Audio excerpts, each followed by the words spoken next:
যাই পটলা যা হোক, আলহামদুলিল্লাহ আমরা মুসলমান। হ্যাঁ রে উমার, তোর নামটা তো ইসলামিক ভালো নাম, আর আব্দুল্লার নামটা তো ভালো।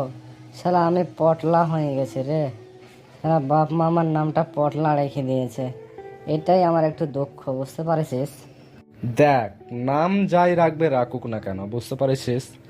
পটলা হোক আর ঘটলা হোক, যা রেখে দিয়েছে রেখে দিয়েছে। তো যদি মনে করিস যে না এটা আমাকে ভালো লাগে না, তো তুই চেঞ্জ করতেও পারিস নিজে নিজে, অসুবিধা নেই।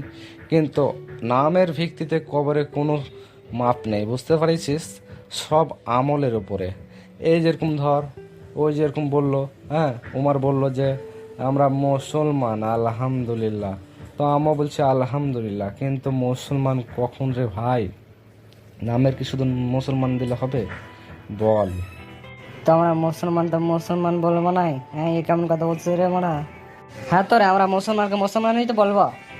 দেখ, যে নামাজ না পড়ে, যার জীবনে নামাজ নাই, সে অমুসলিম, সে কোনোদিন মুসলমান হতে পারে না। তোরা তো নামাজই পড়িস না। দেখ, হিন্দুরা নামাজ পড়ে না, দেখ অন্য অন্য ধর্মের লোকগুলো নামাজ পড়ে না, তাহলে তুই নিজেকে কি করে মুসলিম দাবি করবি?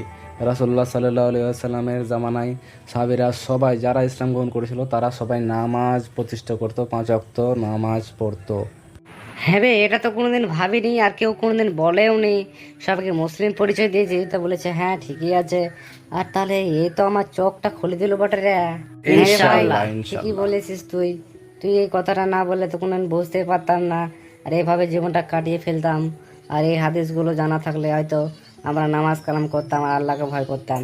তো যাই হোক, তোর অনেক ধন্যবাদ, আর আল্লাহর কাছে অনেক শুকরিয়া আদায় করি আলহামদুলিল্লাহ আমাদের কাছে সঠিক দিনের প্রচার পৌঁছে দেওয়ার জন্য। তো আল্লাহর যত যত প্রশংসা করি ততই কম। তো চলো, সবাই আজকে থেকে আমরা নামাজ প্রতিষ্ঠিত করব এবং 5 ওয়াক্ত নামাজ সই ধৈর্য করে পড়ব ইনশাআল্লাহ।